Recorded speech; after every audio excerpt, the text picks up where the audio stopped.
जाए या कुछ आध्यात्मिक चर्चा आप लोग सुनना चाहेंगे?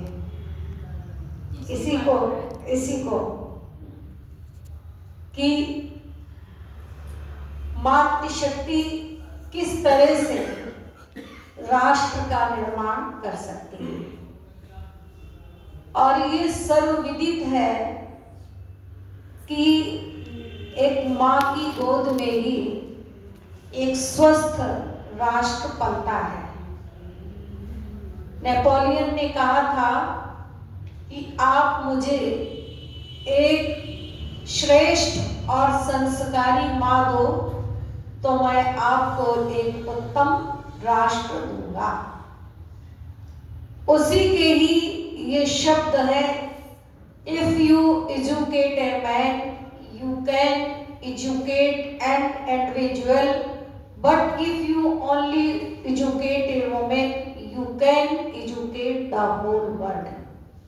यदि आप एक व्यक्ति को शिक्षित कर रहे हैं तो व्यक्तिगत रूप से उसी को ही शिक्षित कर रहे हैं, लेकिन जब आप एक मातृशक्ति को शिक्षित कर देते हैं तो आप व्यक्तिगत रूप से केवल उस माँ को ही शिक्षित नहीं करते, अपितु संपूर्ण विश्व को शिक्षित कर देते हैं।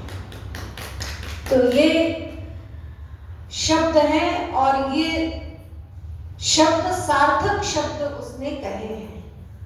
माँ शब्द व्याकरण में माने धातु से बनता है, जिसका अर्थ होता है कि जो बच्चे का मान रखती है, सम्मान रखती है और यहाँ तक कि बच्चे का परिमाण रखती है, उसका पूरा नाप तौल भी वो रखती है।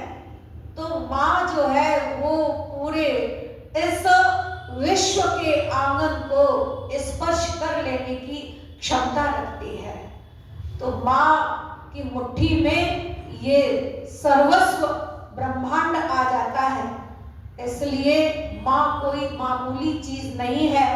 माँ के ऊपर कविताएं इतनी लिखी है कि माँ तो माँ होती है, माँ की भी कोई उपमा होती है, माँ की तो किसी से भी उपमा नहीं की जा सकती। प्रत्यक्ष उदाहरण है, इतिहास प्रसिद्ध उदाहरण है। मैं क्या, संपूर्ण आर्यावर्त में जो भी हमारी वैदिक विदुषी मातृशक्ति वक्तव्य देती हैं, वो इस उदाहरण को देने में कभी पीछे नहीं रहती। रानी मंदालसा और उनके पति राजा कुवलयाश्व, जो आपने कहा पाले पोसे दूध पिलाए और कष्ट उठाए, समय वो आ गया है। तो ये कष्ट माँ के अंदर ही सहने की शक्ति ईश्वर देता है। इसीलिए ऋषि दयानंद ने ईश्वर के बाद दूसरे नंबर पर किसी को महत्वपूर्ण स्थान दिया तो वो मातृशक्ति को ही दिया है। दूसरा समुल्लास उन्होंने प्रारंभ ही मातृमान शब्द से कर दिया। तो इससे ही ये आशय निकलता है कि ईश्वर के बाद पहला समुल्लास ईश्वर की व्याख्या, ईश्वर के 100 नामों की व्याख्या, उसके बाद दूसरा समुल्लास प्रारंभ करते हुए ही लिख दिया मातृमान पितृमान आचार्यवान पुरुषो वेद। और इसमें जो है 70% योगदान माता का और 30% में पिता और आचार्य का। तो फिर जिसके दायित्व इतने बड़े हों, जिसके अधिकार इतने बड़े हों, तो उसके कर्तव्य कितने महान होते हैं। तो इसलिए आपने जो कहा, इस समय की पुकार है कि समय वो आ गया है। मातृशक्ति, आप उठो, जागो और अपने कर्तव्य को समझो, अपने कर्तव्य को आगे गतिशीलता दो, क्योंकि आज वो स्थिति दिखाई नहीं दे रही है। आज बच्चियों में वो संस्कार ही लुप्त होते चले जा रहे हैं। तो इसलिए कहा कि जो रानी मंदालसा का उदाहरण है कहते हैं उनमें दोनों में इसी बात को लेकर के लंबे समय तक बहस चली। वो कहती है कि संतान को बनाने में माता की मुख्य भूमिका होती है, तो राजा कुवलयाश्व कहते हैं नहीं, पिता की महत्वपूर्ण भूमिका होती है। वो कहती नहीं माता की, वो कहते नहीं पिता की। अंततो गत्वा हार कर रानी मंदालसा को ये कहना पड़ा कि केवल कथनी मात्र से कार्य की सिद्धि नहीं हुआ करती जब तक कि करनी में उसका कोई प्रमाण प्रस्तुत न किया जाए। और जब उनके दोनों के संयोग से उनके 3 पुत्र उत्पन्न हुए, विक्रांत, सुबाहु और शत्रुमर्दन, तीनों ही पुत्रों को उन्होंने लोरियां दी। और कैसी लोरियां दी? आदर्श लोरियां दी। ये लोरियां नहीं जो आजकल की साधारण लोरियां माताएं दिया करती हैं, उन लोरियों का कोई असर नहीं है कि लल्ला लल्ला लोरी, दूध की कटोरी, दूध में बताशा और मुन्ना करे तमाशा। तभी मुन्ने बड़े होकर के आप लोगों को तमाशे दिखाते। वो लोरियां क्या दी? आदर्श लोरियां दी। शुद्धोसी बुद्धोसी निरंजनोसी संसार माया परिवर्जितोसी संसार स्वप्नम त्यज मोह निद्रा मंदान सावाच मुवाच पुत्रम। हे पुत्र, तुम शुद्ध हो, बुद्ध हो, सांसारिक विषय विकारों से रहित हो, बड़े हो जाओ, बड़े हो करके तुम परिव्राजक बनो और सारे संसार का परित्राण करो। इन लोरियों का वो अप्रतिम प्रभाव उनकी संतति पर पड़ा और तीनों ही पुत्र सन्यासी बन गए, संसार के लिए अपने आप को समर्पित कर दिया। तब राजा कुवलयाश्व ने उनसे हारी मानी और कहा देवी प्रत्यक्षम किम प्रमाणम, प्रत्यक्ष के लिए तो प्रमाण की आवश्यकता ही नहीं है, आपने तो साकार करके ही दिखा दिया कि संतान को बनाने में महती भूमिका माता की ही होती है। अब कृपा करके एक ऐसी संतति का निर्माण करिए जो इस विशाल राज्य का भी संचालन करने में समर्थ हो, क्योंकि हम तो राजा हैं और ये इतना बड़ा विशाल राज्यपाट का संचालन कौन करेगा। तब उन्होंने ऐसा नहीं किया कि राजा ने आदेश दिया और एक्सीडेंटल कार्य हो गया। उन्होंने विधिवत युद्ध विद्या का, शास्त्र विद्या का, शस्त्र विद्या का अच्छी तरह से अध्ययन किया, अनुशीलन किया। उसके उपरांत उन्होंने चौथे पुत्र अलर्क को जन्म दिया और उसको उस प्रकार की लोरियां दी। धीरोसी वीरोसी बृहत्तरोसी संसार युद्ध स्थलमेव पुत्रम जित्वा समस्तान शत्रून् भूमंडले वादय कीर्ति शंखम। कह रही है हे पुत्र, तुम धीर हो, वीर हो और इस पूरे संसार रूपी युद्ध को जीतने में तुम समर्थ हो और इस भूमंडल के जितने भी शत्रु हैं उनको जीत करके तुम वादय भूमंडले, पूरे भूमंडल में वादय बजाओ कीर्ति शंखम, कीर्ति का शंखनाद बजा दो।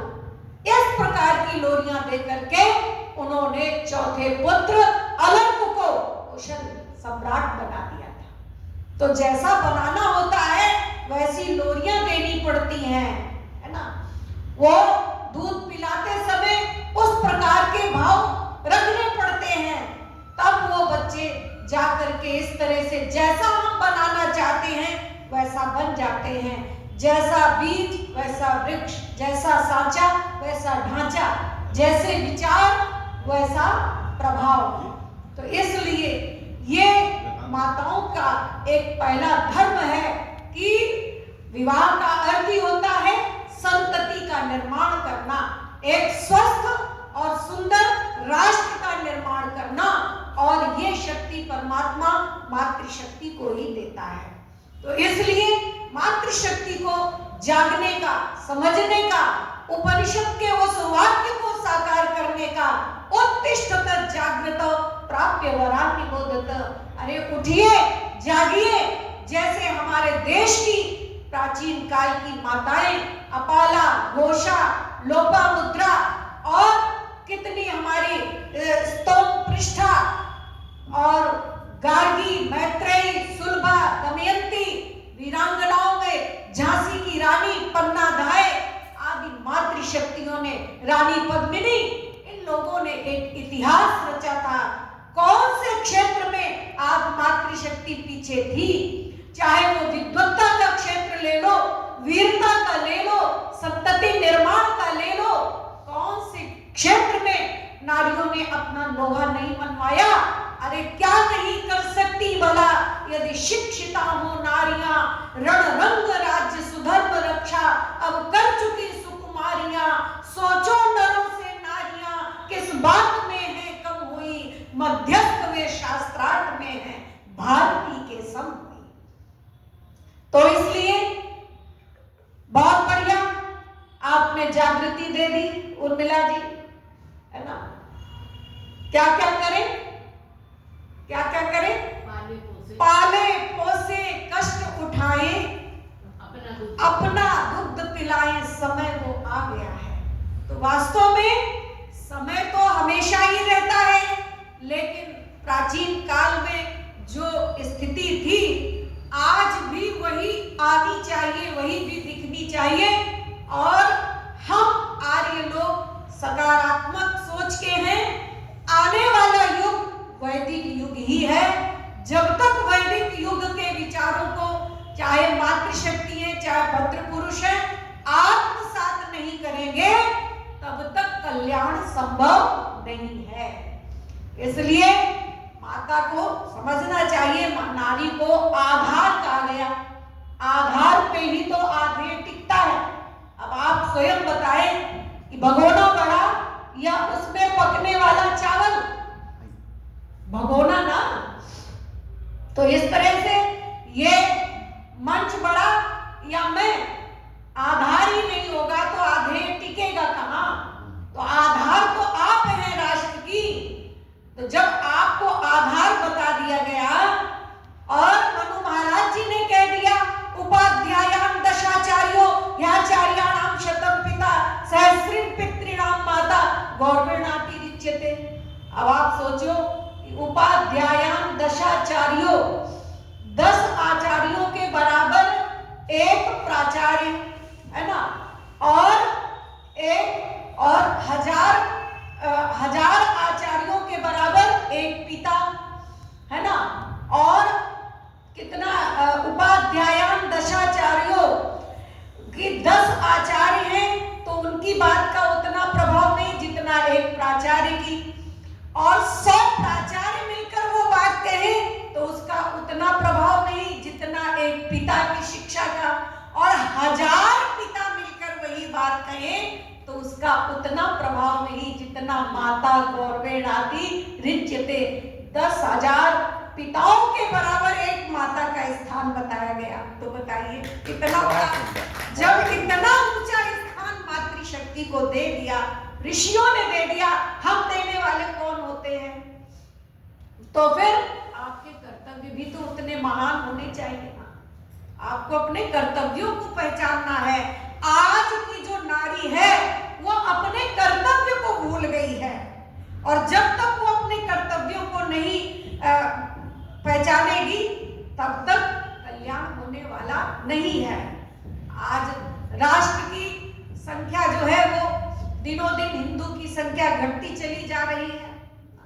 आज हम एक बच्चे तक ही सीमित हो गए हैं। ऋषि दयानंद ने सत्याग्रह प्रकाश में लिखा, यदि हम सामर्थ्यवान हैं तो हमें 10 बच्चे पैदा करने चाहिए, 10। तो आज तो नारे बन गए हैं, हम 2 हमारे 2, हम 2 हमारे 1, हम 2 हमारे कोई नहीं। बच्चे बच्चा न बच्ची नींद आए अच्छी, क्या क्या नारे लोग बनाते चले जा रहे हैं। इससे क्या राष्ट्र हमारा प्रगति करेगा? छोटे छोटे बच्चों को मुसलमान लोग सिखा देते हैं कि तुम्हें शुक्रवार के दिन नमाज अदा करनी है, और सारा का सारा कुनबा एक जगह एकत्रित हो जाता है और सारे के सारे मिलकर के नमाज पढ़ते हैं। उनको अपने धर्म के प्रति इतना अंधा बना देते हैं वो लोग। धर्म नहीं, वो तो संप्रदाय है, और संप्रदाय तो आपस में एक दूसरे को लड़ाने का ही काम करते हैं। लेकिन हम हिंदुओं के पास कोई योजना है कि आज रविवार का दिन है, आज सारे के सारे हिंदू बच्चे आर्य समाज रकाबगंज में इकट्ठे होंगे या किसी धार्मिक स्थल पर इकट्ठे होंगे और वहां पर इकट्ठे होकर के 8 स्तुति प्रार्थना और उपासना के मंत्रों का वाचन करेंगे। आज वहां पर बैठ करके सारे यज्ञ करेंगे। है कोई योजना? अरे वही 2-4 जो बुजुर्ग लोग हैं जिनकी गर्दन हिल रही है, पैर धरती पर ठीक से टिक नहीं पा रहे हैं, वही लोग आ जाते हैं, है ना? Time pass. लगा एक रोग जाति को बचाना किसके वश का है? हमें कहने की आदत है, तुम्हें सुनने का चस्का है। बस ऐसे कैसे काम चलेगा? हमारी भी तो कोई योजना होनी चाहिए। हमारी तो कोई योजना नहीं है। ये लोग कहते हैं कि भाई ये रास्ता मस्जिद को जाता है, पादरी कहते हैं कि ये रास्ता चर्च को जाता है ना? अलग कोई और संप्रदाय है, वो अपना राग लाता है। अरे आप भी तो कुछ ऐसा काम करो कि कहो कि ये रास्ता टंकारे को जाता है, ये रास्ता वेद को जाता है, वेद भवन को जाता है। आप भी तो कुछ ऐसी योजना बनाओ। नारी नव निर्माण करे कर सकती है, जगती का कल्याण करे कर सकती है। आपके अंदर तो वो अपार क्षमताएं हैं, लेकिन अपनी क्षमताओं को आपने पहचानना ही भुला दिया है। ऐसे उसमें आज की नववधुओं को आना चाहिए। वधु तो वही है भाई जो पूरे परिवार का वहन करती है, अपने पूर्वजों के कार्यों को जो वहन करती है, निर्वहन करती है, वही तो वधु होती है। कितने सारे नामों से वेदों में नारी शक्ति को महिमा मंडित किया गया है। बहुत सारे नाम वेदों के अंदर आए हुए हैं, लेकिन हम जो जैसा जैसा कार्य करती चली जाती वैसे वैसे उसके नाम पढ़ते चले जाते हैं, लेकिन हमने अपने अस्तित्व को ही भुला दिया है। इसलिए नारी जाति अपने अस्तित्व को पहचानो, अपने गौरव को पहचानो। ऐसे ही नहीं लिख दिया। नरदेव जी ने गीत लिखा, नारी जाति का पुरुषों से ऊंचा है स्थान, पढ़ा और देखा है ना? स्टेशन पर नारी को सबसे पहले टिकट मिले, देवता जी चाहे खड़े रहे पर नारी जी को सीट मिले। महिलाओं के डिब्बे में नहीं घुस सकता इंसान, पढ़ा और देखा है ना? रोना गाना सब में तो इनका स्वर मिले। तो कितने चीजों में आपका जिस जिस भी फील्ड में आप दृष्टि डालिए और गंभीरता से सोचिए, तो कहां कहां आपकी शक्ति, नारी शक्ति। शक्ति शब्द कभी पुरुष के आगे नहीं लगता, पुरुष शक्ति आप ही के आगे लगता है, नारी शक्ति है। तो सरस्वती की देवी आप, शक्ति की देवी आप, दुर्गा आपको कहें, है ना? नारी तेरे रूप बने, लक्ष्मी आपको कहें, है ना? कभी धर्म पत्नी आपको कहा जाए, कभी आपको सुनने को मिला धर्मपति ना? धर्म पत्नी है, धर्म के कार्यों में जो आगे रहती है, इसीलिए उसको कहते भाई ये मेरी धर्म पत्नी है। तो हर चीज में तो आपकी ही वो की एक गाथा गाई गई है। तो फिर भी अगर आप अपने गौरव को पहचान करके और उसको आगे नहीं चलायमान करती हैं, तो ये नारी जाति की ही एक वो है, कमी है। तो उस कमी को दूर करें, आज की नारी शक्ति दूर करें। और वो कमी दूर कम कैसे होगी? जब हम प्रारंभ से ही उनको घुट्टी में वो संस्कार पिलाएंगे। 3 संस्कार अंदर ही कर देते हैं। गर्भाधान, पुंसवन, सीमंतोदयन। पूर्व कोई भी कुत्सित संस्कार जीवात्मा लेकर के आ रही है, अंदर ही धूमिल हो जाए और बाहर निकलते ही फिर से संस्कारों की भट्टी में तपने लगे। जाप कर्म, निष्क्रमण, नामकरण, अन्नप्राशन, चूड़ाकर्म, कर्ण वेद और उपनयन, वेदारंभ, समावर्तन, विवाह, वानप्रस्थ, संन्यास, अंत्येष्टि, पूरा जीवन ही संस्कारों में बांध दिया। ऋषि दयानंद ने, कितनी उनकी सुंदर स्वस्थ सोच थी कि पूरा जीवन ही उन्होंने मानव जाति के उपकार के लिए ही समर्पित कर दिया और नारी की शक्ति को उन्होंने पहचाना और इतना ऊंचा स्थान नारी को उन्होंने दिया। 19वीं शताब्दी का काल महापुरुषों का काल माना जाता है। कितने महापुरुष इस भारत वसुंधरा पर अवतरित हुए, लेकिन किसी भी महापुरुष ने नारी जाति की शक्ति को पहचाना नहीं, नारी जाति की वकालत की नहीं। और ऋषि दयानंद ने नारी जाति को जगदम्बा के आसन पर आसीन कर दिया। आज भी आप देख लो, कोई भी मुसलमान ने आज तक किसी महिला को मौलवी की उपाधि से सुभूषित नहीं किया। किसी भी ईसाई ने आज तक किसी मातृशक्ति को पादरी की उपाधि से सुभूषित नहीं किया और किसी भी पौराणिक जगत के पंडित ने किसी मातृशक्ति को शंकराचार्य की उपाधि से सुभूषित नहीं किया। वाह रे देव दयानंद सरस्वती, तूने ही तो आकर के वो गर्जना की, यत्र नार्यस्तु पूज्यन्ते रमन्ते तत्र देवता। यहाँ पर नार्यस्तु पूज्यन्ते का तात्पर्य ये नहीं है कि थाली में आप दीपक जला लें, आरती रख लें और नारी की कहें, वो वाली आरती से मतलब नहीं है। नारियों के सम्मान और सुरक्षा व्यवस्था से है। आज बहुत लोग बाह्य सम्मान करने के लिए पैर छू लेंगे, फोन करेंगे, बहन जी सादर चरण स्पर्श, और वहां जाओ तो मन में विरोधाभास भरा हुआ है ना? मन में जो है वो दूसरी बात है। तो इसलिए तभी तो ये स्वाहा स्वाहा बोलते हैं।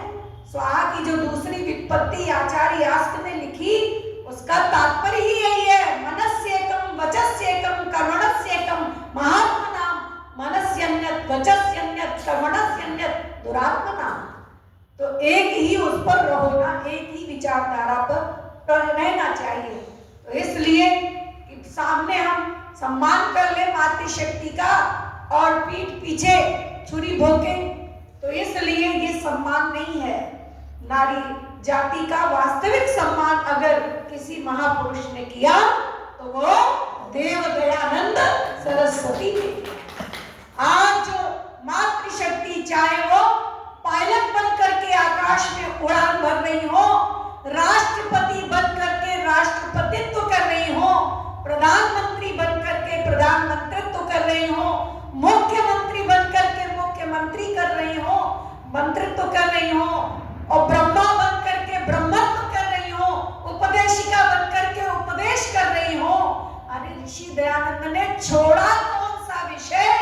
ऋषि दयानंद ने कहा महिलाएं जो है चिकित्सिका हो, महिलाएं शल्य विज्ञान को जानने वाली हो, महिलाएं पाक विद्या में निपुण हो, महिलाएं शास्त्र विद्या में निपुण हो, महिलाएं शस्त्र विद्या में निपुण हो। कौन सा क्षेत्र है जिसमें उन्होंने मातृशक्ति को उत्साहित न किया हो? लेकिन आज जब मातृशक्ति ही अपने अस्तित्व को खो बैठी है तो उसमें दयानंद जी क्या करेंगे? उन्होंने तो आपके खोए हुए स्वाभिमान को लौटाने को, स्वाभिमान को जागृत करने का प्रयास किया कि उठो, जागो और अपने महात्म्य को समझो और उसको विकसित करो। तुम्हारे ऊपर ही तो राष्ट्र का दायित्व है। इसलिए सब राष्ट्र का आधार नारी को इसीलिए कहा मैं नहीं कह रही हूँ, वेद कहता है। पुरंधी, पूरा राष्ट्रम धी धारयति सा पुरंधी, राष्ट्र को जो धारण करती है वही पुरंधी है। आधार राष्ट्र की हो नारी सुबह सदा, इसलिए अपने गौरव को पहचानो। समय वो आ गया है उर्मिला जी, समय वो आ गया। बहुत अच्छी भूमिका आपने दी है, इसलिए उस समय को पहचानने की जरूरत आप सबको है। और अगर अभी भी समय को नहीं पहचानती, नहीं अपने गौरव को वापस लाती है, ये बहुत ही बड़ी भूल होगी।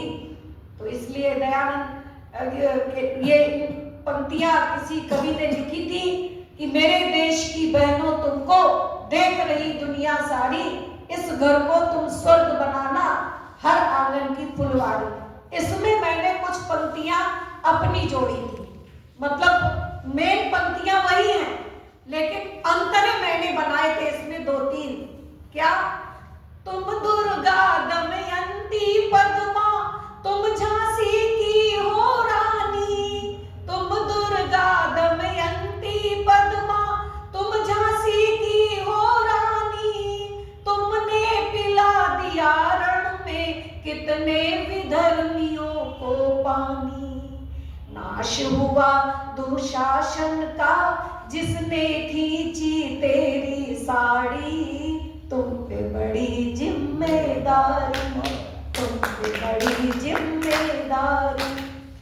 गूंज रही कविता कानन में आज यहाँ मीराबाई, गूंज रही कविता कानन में आज यहाँ मीराबाई, राजस्थान की वीरांगना पन्ना युग जननी कहलाई, राजस्थान की वीरांगना पन्ना युग जननी कहलाई, जो दूल्हा बिकता बाजार में उसे लगाओ तुम कारी, तुम पे बड़ी जिम्मेदारी, तुम पे बड़ी जिम्मेदारी।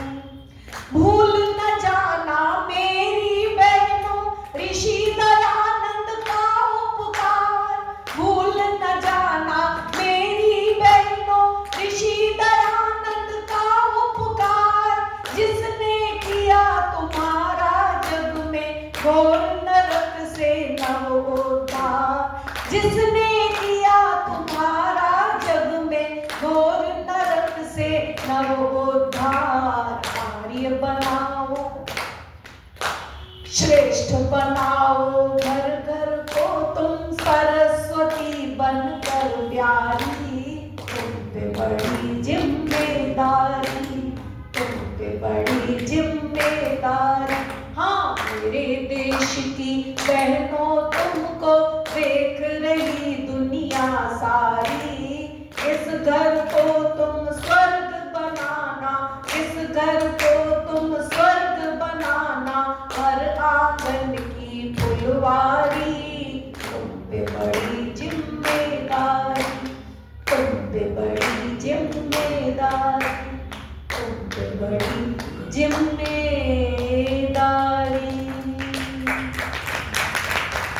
दयानंद ने कहा सब सुधारों का सुधार, सब कल्याणों का कल्याण स्त्री शिक्षा में ही निहित है। इसलिए नारियां जितना शिक्षित होंगी, जितना संस्कारित होगी, उतना ही हमारा राष्ट्र भी बलवान होगा, सुदृढ़ होगा। आप सभी का बहुत बहुत धन्यवाद।